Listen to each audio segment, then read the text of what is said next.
Kumusta mga tol? Welcome back to another episode of Tipsy Friday.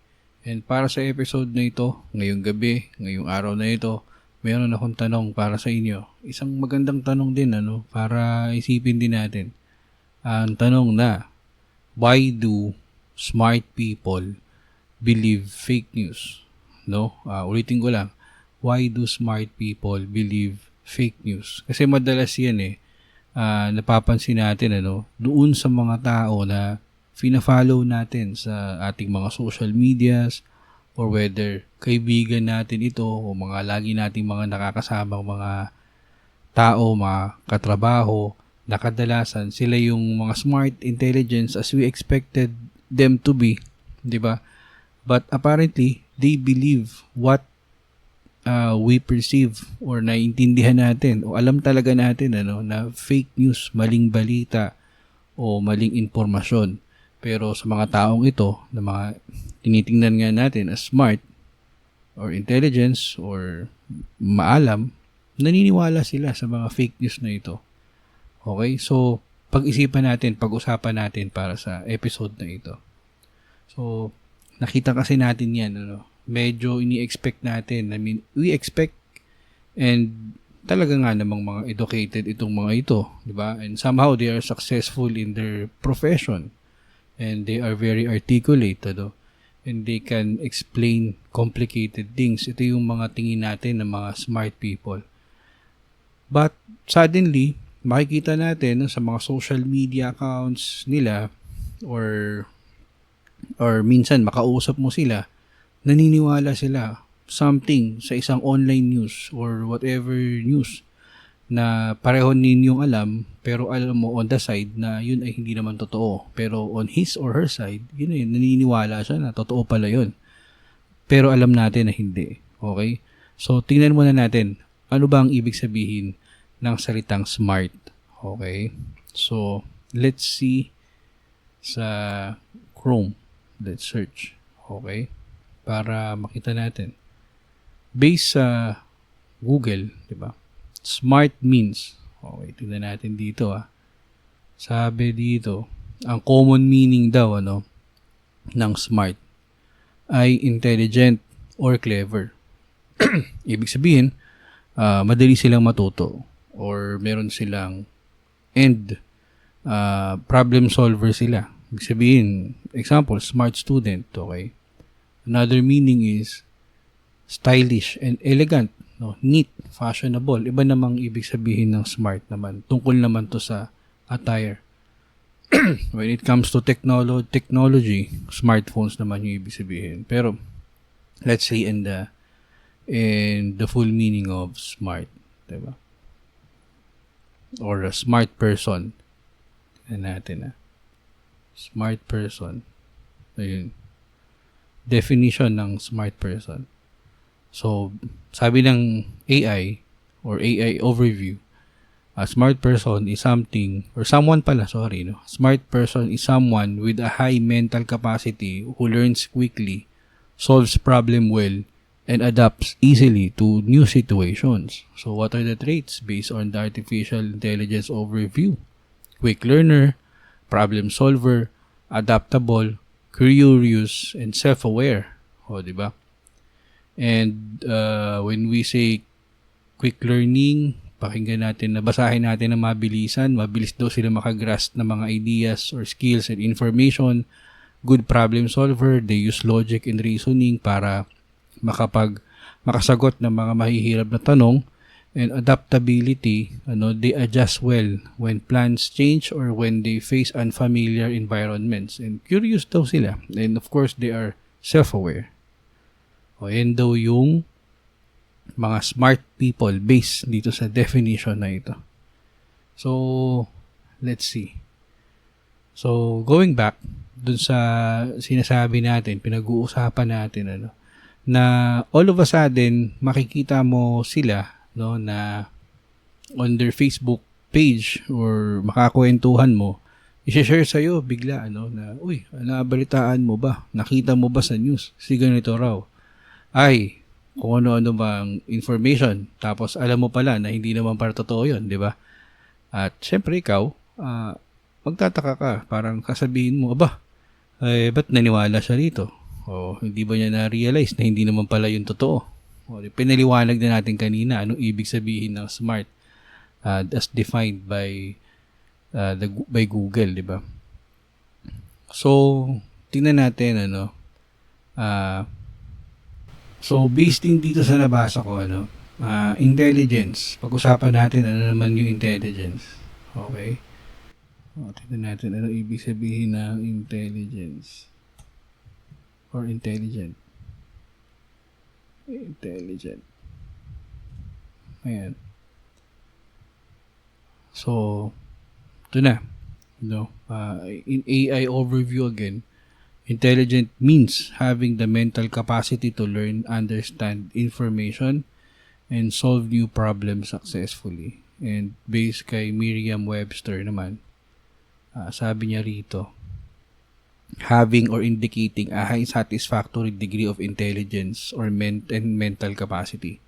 Skillful, rational, and smart in a sense. Ayan.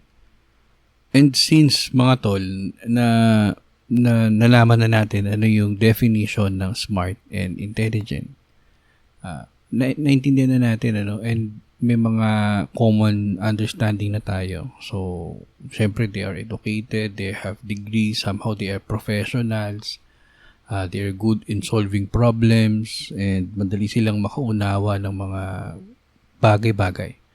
So, they are articulate. So, yun yung bottom line, So, naunawaan na natin yun. Kasi dito na natin pag-uusapan yung problema.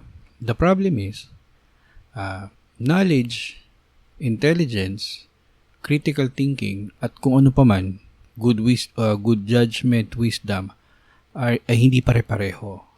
And dito na pumapasok yung issue natin kung bakit naniniwala kadalasan tong mga smart people or intelligent people sa fake news. Kasi hindi ibig sabihin na porke matalino ka or smart ka, intelligent ka, ay hindi ka na pwedeng maging bias or hindi ka na magiging bias. Or sometimes, even you are highly educated, pwede ka pa rin magkaroon ng mga maling desisyon or terrible decision.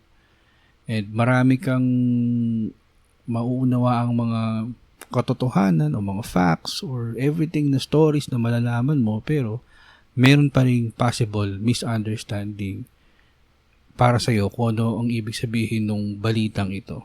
Maaring may nabalitaan ka pero hindi mo pa rin yun talaga maunawaan kung ano ba yung katotohanan sa likod ng balitang ito. What's important? Ito, despite not you not being smart or whatever, ano man yung level of thinking, huwag na natin pag-usapan kung smart or intelligent. Basta may, kasi dito na pumapasok yung pare-parehong karanasan natin, experience natin. Let's start with something na pareho nating nararanasan. Yung confirmation bias na tinatawag. Naturally, we pay more attention to information na nag-agree na tayo at naniniwala na tayo bago pa man natin malaman or marinig yung news, yung balita or information. So, just imagine na merong in the world of politics, merong politician, di ba? Na naniniwala na tayo agad na corrupt siya. Na corrupt siya, na marami siyang ninakaw sa kaban ng bayan, bago pa man lumabas yung ebidensya. And apparently, you see a news na sinasabi ng balitang ito na ito pala, si politician na ito ay marami talagang mga ebidensyang nagpapatunay na siya talaga ay nagnakaw sa kaban ng bayan. So, sasabihin mo sa isip mo, alam ko na yan eh. I knew it. Diba? Yun yung confirmation bias. Something na nandun na sa paniniwala mo, naniniwala ka na bago pa man talaga marinig yung balita. Halimbawa naman, isang katotohanan na hindi naman talaga corrupt yung politician. Hindi siya corrupt, na hindi talaga siya corrupt, pero may balita na lumabas na corrupt pala siya. Pwedeng maniwala ka rin na masira yung paniniwala mo na corrupt pala siya. Kahit hindi naman totoo. No? Hindi ka pa kasi nag-research muna. Wala, kahit walang mga ebidensya na nagpapatunay o kahit na, alam mo na, ni balita, ni records available sa mga sources, apparently, maniniwala ka agad. Kasi hindi tayo ganun. Hindi tayo ma-research ng mga tao. So, balikan natin yung confirmation bias. Kasi mayroon ng tendency, naniniwala tayo agad bago pa natin malaman yung balita, bago pa makarating sa atin yung balita. Kasi alam na natin, pinaniniwalaan na natin We don't necessarily ask, saan ba galing yung information na ito? Authentic ba yung mga document na pinanggalingan nito? Sino-sino ba yung mga source na to? Independent ba? Hindi natin naisip kasi alam na natin. Kumbaga, this confirms what we already believe. Okay. So, yun yung confirmation bias. Punta naman tayo dun sa isang psychological term na tinatawag na motivated reasoning. Ano naman tong motivated reasoning? Kasi dito nagiging interesting ang pagiging smart or intelligence. Kasi, alam na natin, smart people can be very good. Mga magagaling to sa mga tuwiran And what is the reasoning being used for naman pag when they heard or know a news that is alam nating fake pero maniniwala sila doon, no? Kasi ang magaling sa kanila, itong mga intelligence or smart people is they will find, they are going to be more motivated to find reason na mapatunayan tama sila. Diba? Kahit namang pinaniniwalaan nila ay sa katotohanan ay mali, hahanap sila ng reasoning or dahilan para mapatunayan sa iyo na kahit mali yung balitang iyon, tama pa rin sila. Yun yung tinatawag na motivated reasoning. So, dumadating hanggang dumarating sa punto na kahit mali na nga yung balita, since mga smart, intelligent people nga itong mga ito, dinidepensahan nila yan. I-defend nila yan. Kasi nga, dun sila magaling.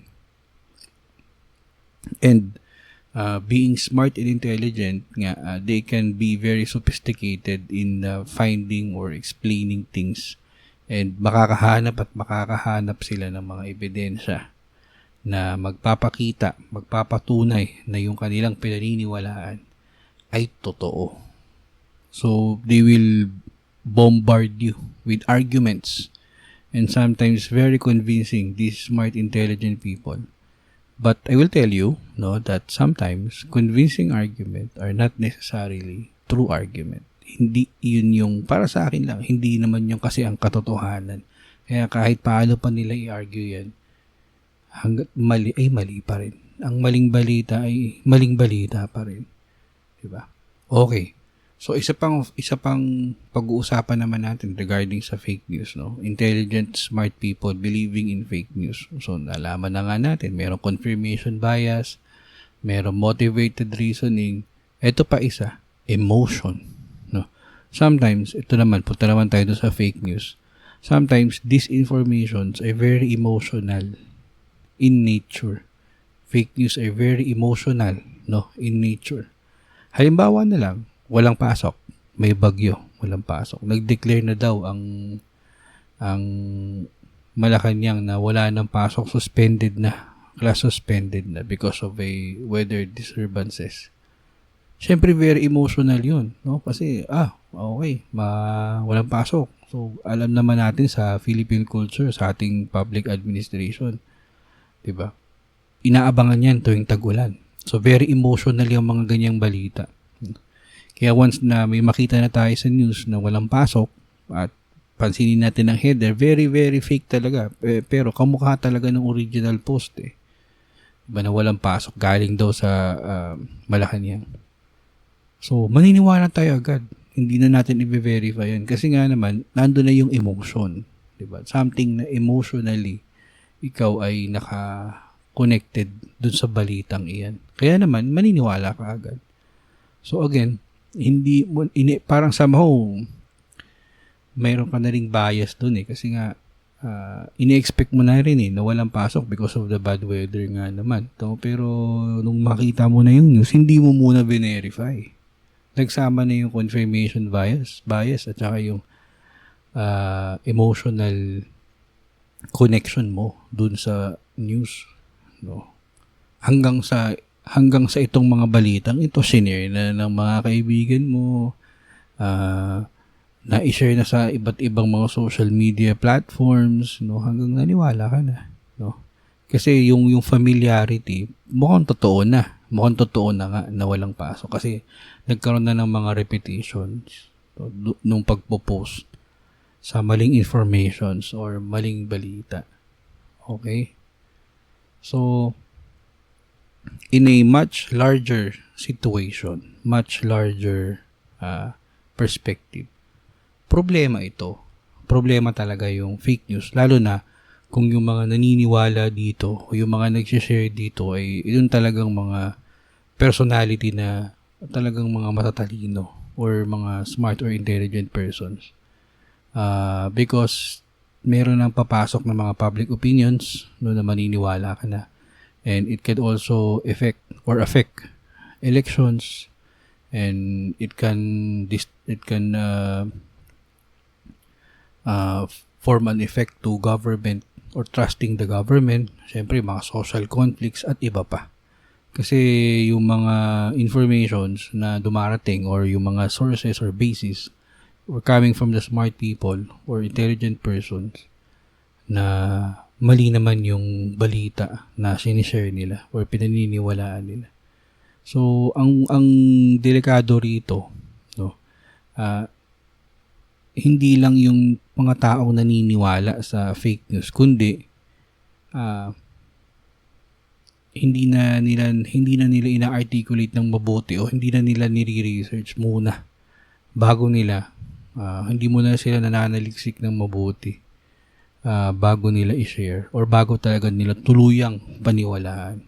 Sometimes mayroon na talagang ganong sitwasyon sa psychological tendency nating mga Pilipino. Ano bang reflection natin dito? So sa madaling salita, even mga tao lang naman, 'di ba? Tayo, no? Mga tao lang din naman tayo. And pwede rin tayong magkamali. Kaya naman importante na when there are news or informations na makita tayo, very, very important, no matter how strong our beliefs or our emotions regarding a certain news or a person, alamin muna natin kanino galing. No? Anong sinasabi ng mga ebidensya. I-confirm muna natin kung walang bias yung pinanggalingang information. We have to know. We have to search first. Kasi talagang grabe ang talamak na ang fake news. And the danger is, people that are somehow very credible or smart or intelligent. Sometimes sila pa talaga yung mga nag-share ng mga balitang ito. I have nothing against smart or intelligent persons. Kaya lang syempre, the danger is yung accountability ng sharing ng maling informations. Sobrang nakakatakot kasi yan. No? Minsan baka yun pa yung maging cause ng too much spread ng false information. Kaya importante, no, when we saw a certain news, lalo na kung very emotionally yung balita and somehow naniniwala ka rin doon, i-search mo talaga muna. Confirmation muna talaga. Okay? Para makaiwas ka dun sa pagko-contribute ng pagpapakalat ng fake news. Ang kagandahan kasi dito, no, being smart, you can use your talent, you can use your skill, being a smart, intelligent person. Because you have the ability to reason, no, o huwag kang pabigla-bigla din na maniwala sa mga balita. No, maging gamitin mo yung skill mo or maging wise ka, no, para i-question mo rin yung mga bagay na pinaniniwalaan mo na para magkaroon pa ng mas malalim na pangunawa, di ba? At mas malaman mo, mas lumabas yung katotohanan. Okay? Para naman mas magamit mo rin yung talino na binigay sa iyo, di ba? So, verify, no? Isipin muna na mabuti bago i-share. Okay? So, yun lang muna mga tol for this episode. I hope nakatulong ako sa inyo.